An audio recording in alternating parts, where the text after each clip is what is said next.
I like to keep things pretty logic for you and orderly so that you don't go more crazy than it already is sometimes on the journey, which is, by the way, also normal that you could from time to time be pretty much overwhelmed by the power of the universe and how it communicates to you. And I want today to disclose some of the woo-woo things that happened to me on the journey.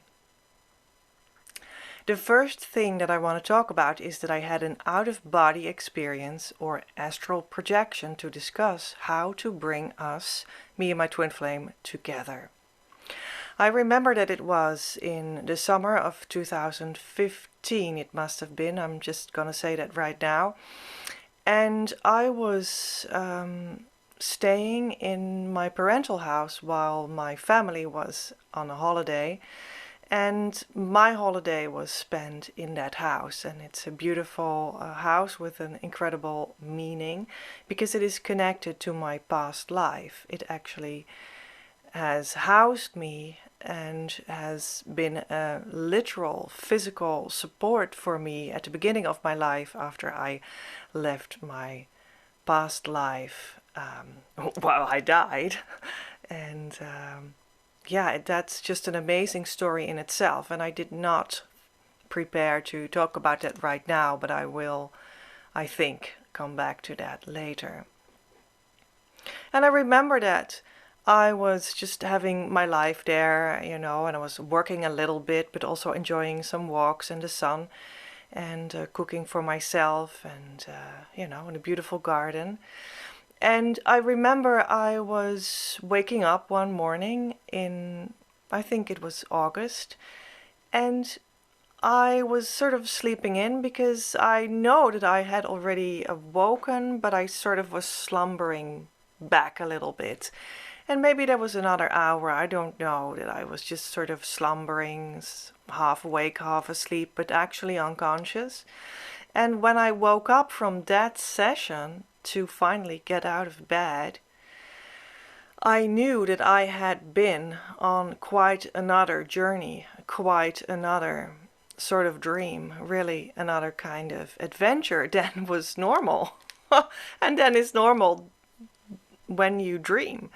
It just felt as though I woke up from what was more of a session of astral traveling, a session of going outside of my body, as if I flew outside and my body was there sort of slumbering, sleeping in between awake and asleep, but sort of unconscious and relaxed. And my soul sort of went out of my body and went on this trip. And I remembered that I had been going to, I don't know, some sort of a place of light, and I had been meeting my true twin flame there.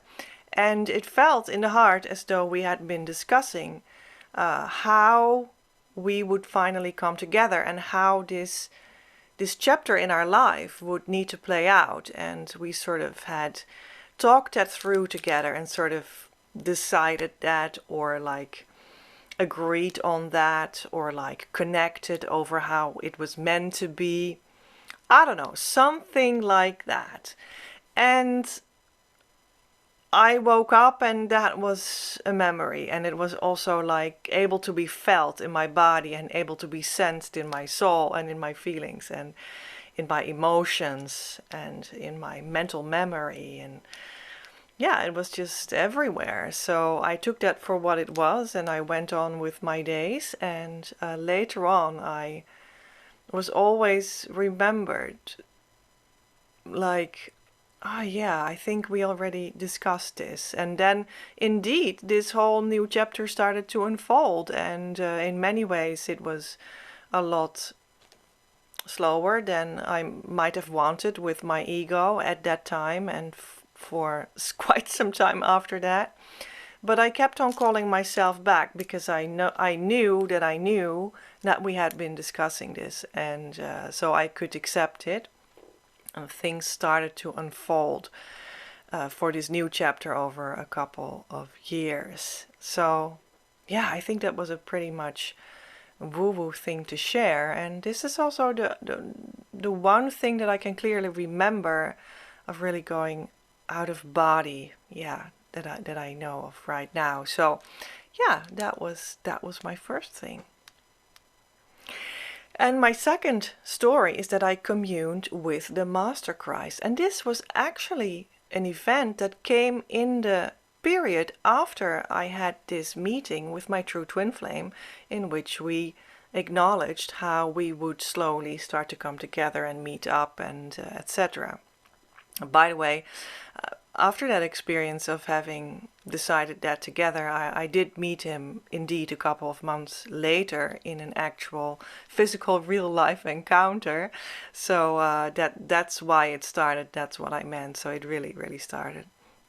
But what also started was that I first was going to go through, while we were starting to come together, I was also first going to go through an episode in which I would work out some beautiful high level contact with the masters. And there are coming into the world, or have come into the world, 14, I have to say it right, 14 Christed masters. And I have actually, as a matter of fact, met them all, which is not entirely true. I met all twin flame couples, because these 14 Christed masters are built out of couples. And I met all couples, at least one of the persons of the couple, except one.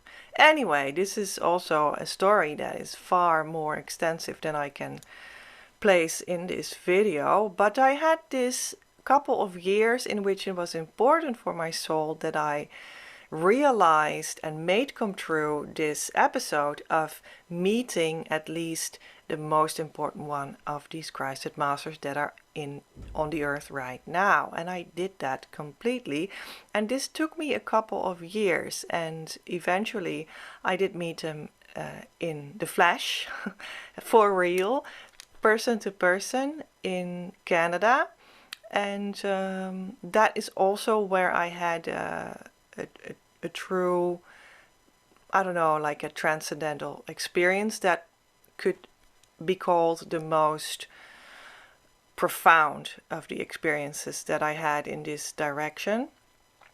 And I know that it may all sound new to you, that there are Christed masters on the earth right now. A Christed masters is a soul family, and you might have heard from Master Jesus, and you might have heard from other people like Akhenaten, Nefertiti, that those are twin flames, for instance, and they all have been here with their twin flames, right? And the Buddha, and so many well-known, actually, Saint Germain and Shakespeare. I have the complete works of Shakespeare right there, because I have been watching the Romeo and Juliet play in a movie recently because of the twin flame meaning of it. Well, that's also for another video, because that's an extensive story in itself. But let's try to keep it to the actual topic that I was trying to discuss today. So, and it might be new to you that there are like new masters, and that there is also the head of the soul family that is here now, and that is actually not Jesus, but it is the Christ itself, as it were. Not Jesus the Christ, but the Christ itself. And the word Christ is the same as the word Krishna, and it comes from a root word that is something like kur, and that also has a relationship with the word karma, which is also having a sort of a kur in it. And that means that, well, it means the same as what they say about the bodhisattvas, which is another spiritual concept to you perhaps, but it means that you surpass the level of karma, and you help other people to get there as well. So that's like the mission of that soul family, in whatever kind of tradition you're thinking about. And then there's also the ascended version of that. Like that's where we're now. That's why you are attracted to this video. That's why we are in this period in which people start to ascend to greater and greater heights of unconditional divine love. So you might know that phenomena under many names, but here it is in how I experienced it. Now, this meeting of me and the masters was actually also a true high point. That was the culmination of what I have been preparing my last lifetime, what I talked about, that the house was from, that I grew up in and that I stayed in that summer in 2015 when I had my out-of-body experience to meet my twin flame.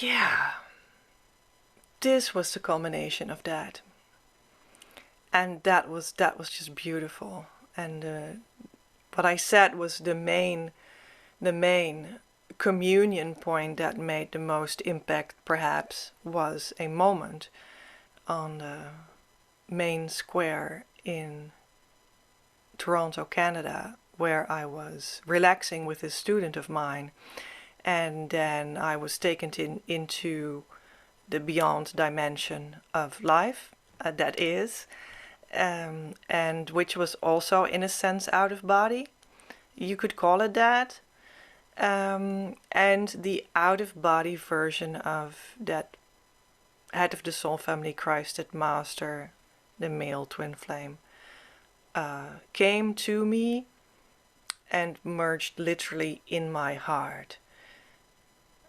And that was his image. It was an image of his soul identity. Maybe I will talk about what that was, because it was very pronounced what that image was, but I think I'll leave that in the middle right now. And that image went into my heart of my light body version, I don't know, you could say. And that was such an exalted, beyond anything you can imagine kind of experience and love that communed with me, inside of me, something like that. That I had to sit down, and we had to, take a break. And yeah, I don't know how long I had been sitting there, but we were just like, sort of like, oh, where can we sit? So I sat down, and I was so happy that my student was with me, because she could,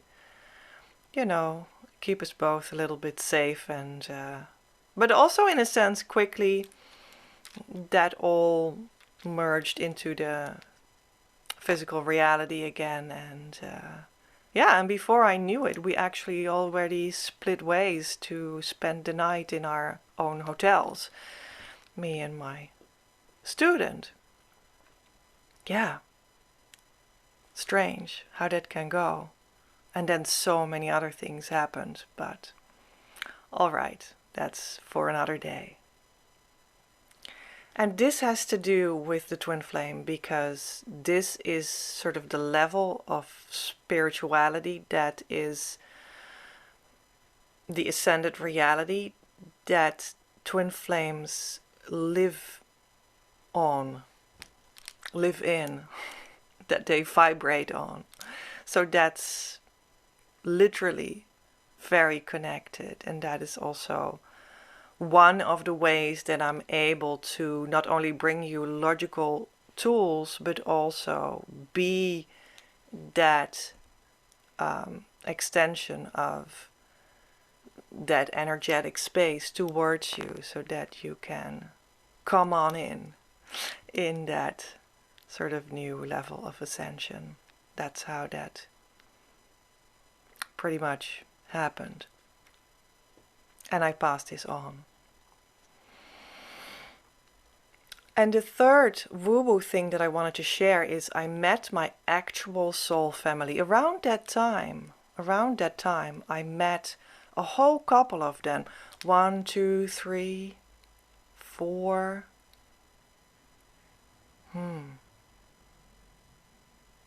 Well, I would need to think about that. And we were also, for some of them, still discovering what was what. Maybe like 5 people of my actual soul family. People like unions, but I mostly met one of those union per union, let's say. And it was beautiful, and it was very special, and it was very natural at the same time.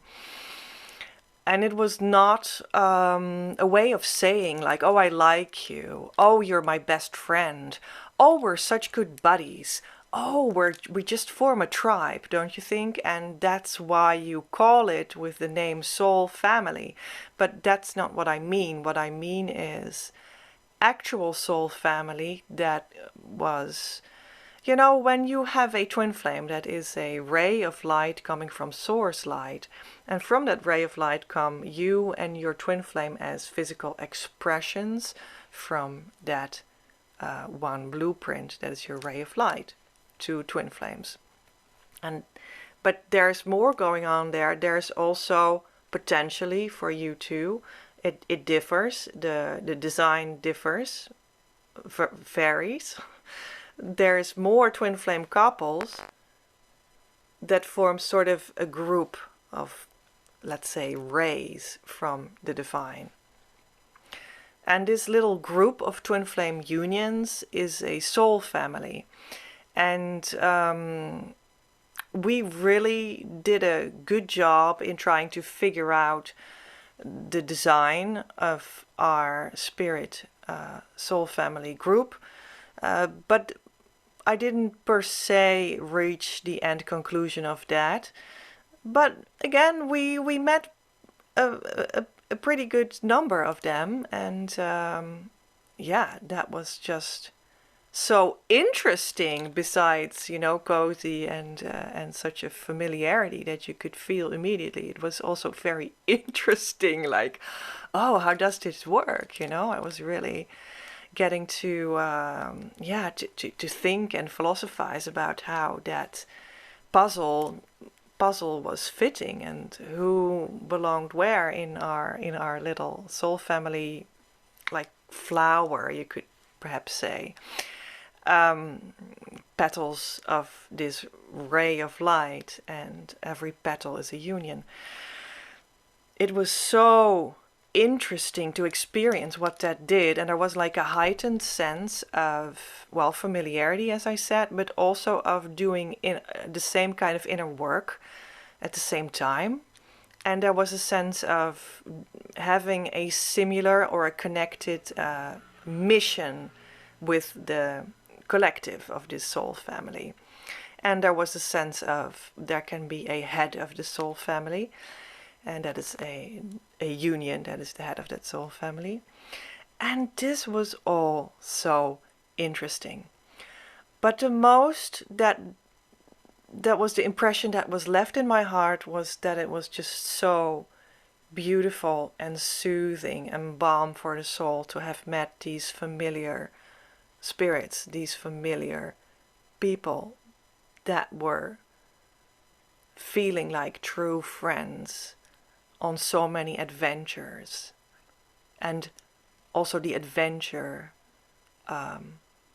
that took place with me communing with the Master Christ. Yeah.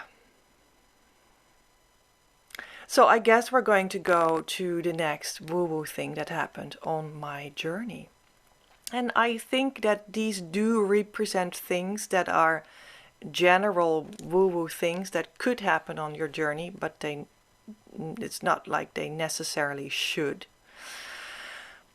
And the next thing that I prepared to talk about is my children before conception introduced themselves to me. Yeah, so I did not only meet my soul family, I also met in spirit.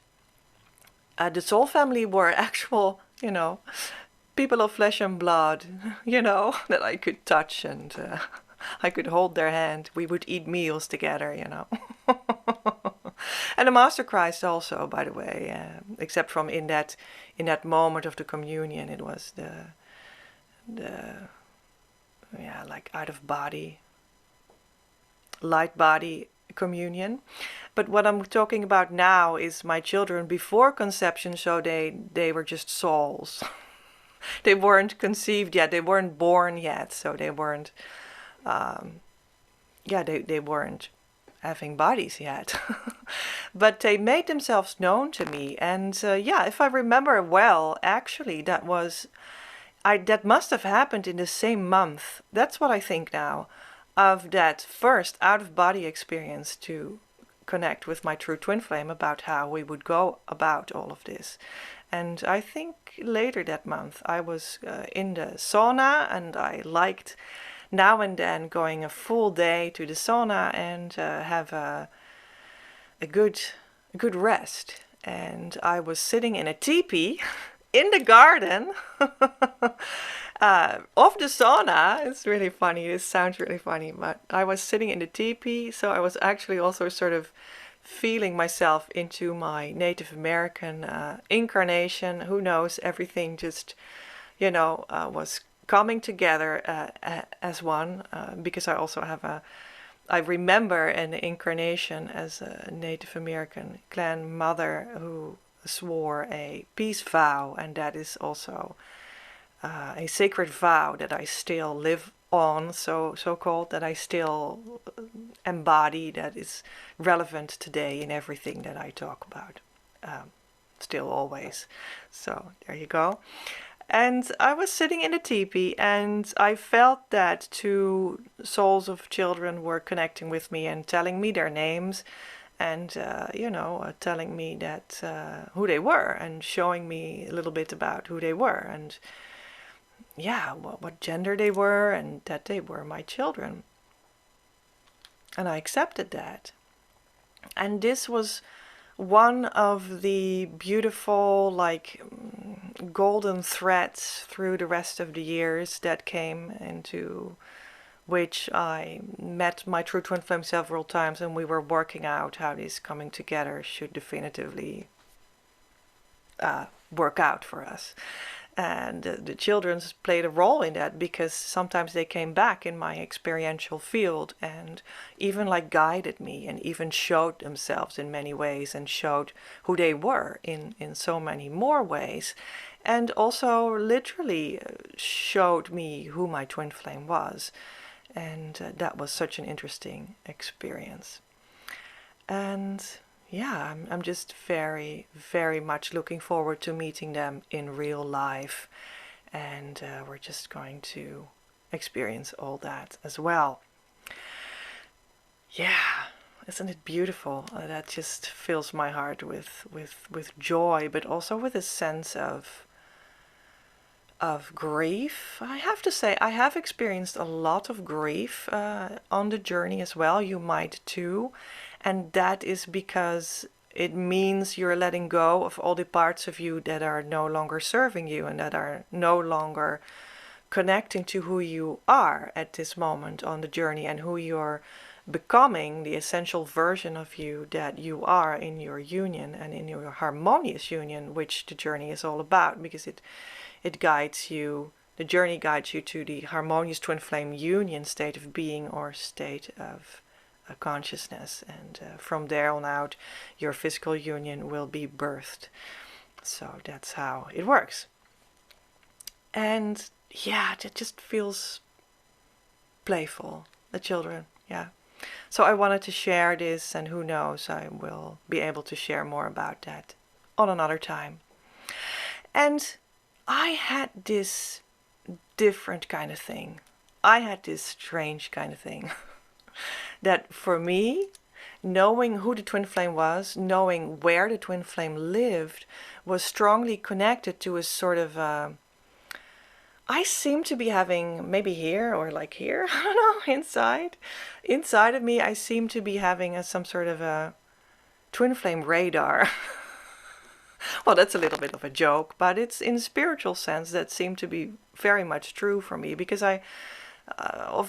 because I think of my personal sensitivities, I was very much sensitive to the idea of geographic location in combination with my emotional, spiritual heart sensor that could like feel like as if it was a, how do you call that kind of a tool? Like, oh, there is the twin flame. Walk there. Is it, or is it there? No. No, it's there. There is the twin flame. Okay, so then I could like walk there. Like literally, I walked there, or I took the train there, not there, there,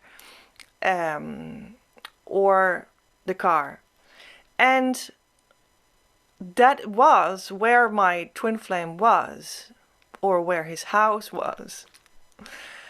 Literally. So this happened when I was, I had studied art history in the north of the Netherlands, and I finished that, and then I worked a little bit there, and there came this moment that I felt called to actually move house back to the city where I grew up, and where my true twin flame had grew up. But at that time, it was still unclear to me who the true twin flame was, who his identity was, but I knew he existed, and I knew that I was on my way to him, etc., etc. So that was not a secret to myself.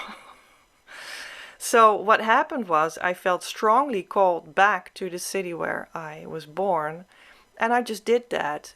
And the only reason was I was called by the true twin flame. So that was a true sense of where, oh, there, okay, I go. And I just went. So, and I could always feel that when I took the train, that was a 2-hour journey, then I was like, I was literally crying in that place where I was leaving. And then when I got closer in this 2-hour trip to where I was guided to meet my twin flame, so, and where indeed I later on could confirm where my twin flame was, you know, looking back, I can now also see that these stories had been actual reality. They were actually true. I could finally stop crying, you know, when I got closer to that city. And that was not a one-time event, and it was an overwhelming sense of emotion. And when I was finally here, there was, for instance, a day that I went on a trip to the inner city, and I knew I had some time left after I went to get a haircut or something. I don't exactly remember what that was, but anyway, I think that was it. And so I had some spare time, and I took my car, and I just did a little detour to look at a certain neighborhood, because I was thinking about where I wanted to live and what was an ideal place for me to live, and not per se where I already was, but like what would be the most ideal place for me to settle down. And I wanted to have a look there, and I just followed my inner twin flame radar again. And I just took some pictures in that street, and when I felt complete, I went home. But I also had to go home because I had to see a client on a Zoom call.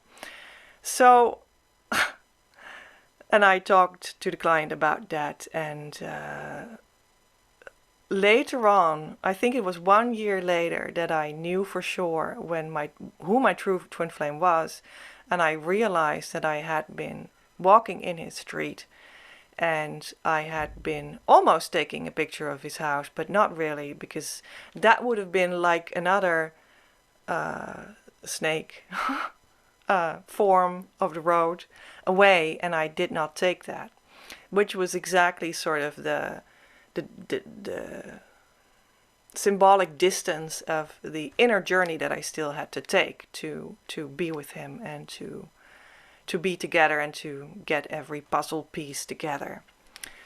Yeah, so that was another example of this geographic emotional intuition that I always literally had. And I became known as a poet in the Dutch language.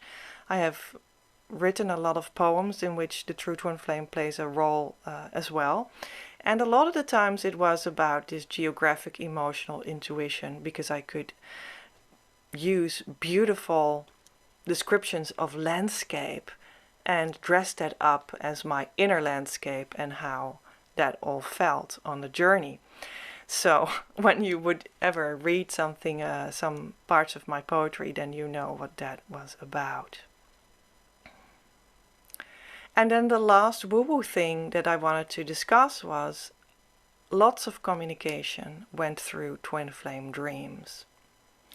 I wanted to reveal recent dreams. I had a couple of very funny dreams. I have been on my twin flame journey. I have been the last couple of years. I have been on a deep quest to, after harmonious union, to repair my inner psychology and my attachment developmental stage, and redoing that. And I came to a conclusion of the inner psychological healing. And I had been watching a lot of YouTube videos about all kinds of topics that I like, among which the Prince Harry and Meghan Markle saga. But I stopped watching that by now. But I did that for a long time because it actually sounded like the too bad for words kind of things that happened there. They looked very much like the emotions of how I grew up and that I was processing. And it also looked very much like my false twin flame story. And I was processing that, so that was why I watched it. And one of the commentators on that story is Lady C. And she came in my dream a couple days ago, and we were walking through a city and going on a trip with a bus and going for a drink and dressed up, of course, because she is always dressed up. And she had a lot to say to me, and it was very loud, and she complimented my hair, and I was very happy about that. And when I woke up, I realized that I had sort of projected a mother figure onto her. And when I felt into that and talked with God about it, I realized that this was very good. This was just my psyche trying to integrate all these mother healings and sort of as if you're a small cat here, and you're imprinting the mother idea onto the one that you have been watching a lot. So I had been watching her, for instance, and I know that I had been pretty impressed by her moral guidance that she actually gives, and I think that is something that I had lacked and that I admired. This really touches me. I'm almost crying now. Yeah, so yeah, and there was something else, because I had been watching a lot of this is getting crazier and crazier. I had been recently watching a man on YouTube that I liked, and he talks about having memories of having been the Apostle John the Beloved that walked with Jesus, and I liked how he talked, and I liked this atmosphere that is around this man that calls himself John of New on YouTube, and I dreamt about him, and then I realized that I projected a father onto him, and God said that was okay, because it meant that I was actually healed and that I had an introject of a father or something. I don't know if that's the exact psychological correct terminology. I'm not a psychologist, although I'm read up on psychology and psychiatry. Yeah, that is good that I have this father introject in place now, because your parents have a real function in your life, so they need to have a place in your real psychology, for real, like it's almost physical, and this is very good. And then I dreamt about, because I had been watching a lot of videos about Italian cooking, traditional Italian cooking from Vincenzo's plate.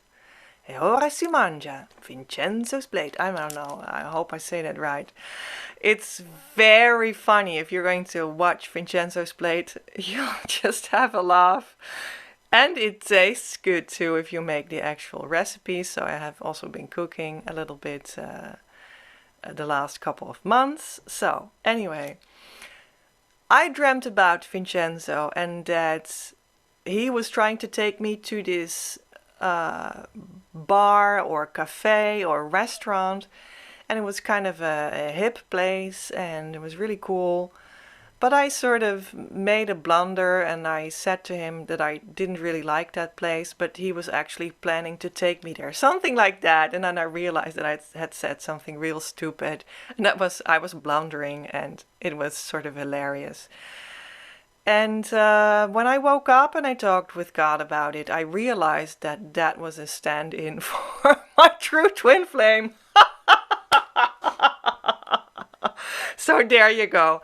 And that was the result of a beautiful integrated partner psychology relationship inside my psyche. So this was the fun part of twin flame dreams. That was very recently, but I also, for instance, remember that twin flame dreams were very literal about my literal twin flame.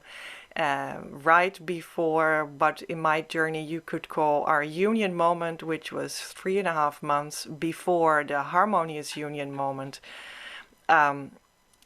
He came to my house and I had a dream before that we were meeting in his parents' house and going on a journey together, and that was literally with his face and body. It was really him. It was his parental house. Literally him, all of it. Yeah.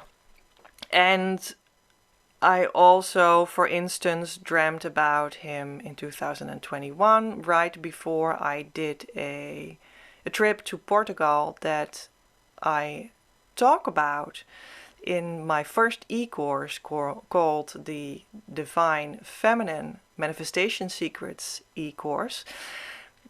And there's even a whole documentary of me going to Portugal. But right before that, I had a dream about my true twin flame with his body and face. And he just told me that he would be reconnecting with me in around 6 months at the end of the year. And, you know, we had a little bit of a break at that time. And you know what happened? He came back to me 6 months later at the end of the year. So yeah, these were examples of literally him communicating with me what he was going to do, and it literally coming true. So yeah, your unconscious in your dreams can literally exchange these messages, twin flame to twin flame.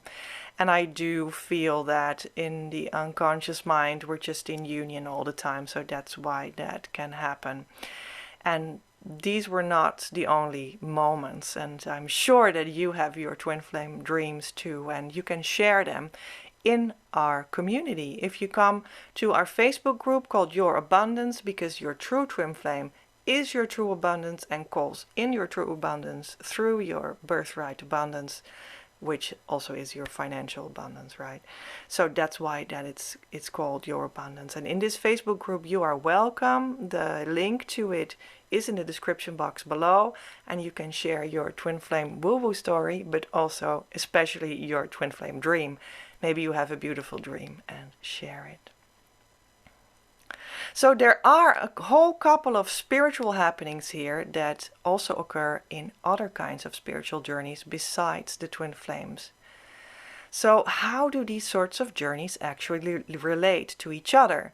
More generally known spiritual journey and the twin flame journey. And I talk about that in this video, and you will find that video over here in a couple of seconds. And I will see you there. Bye bye.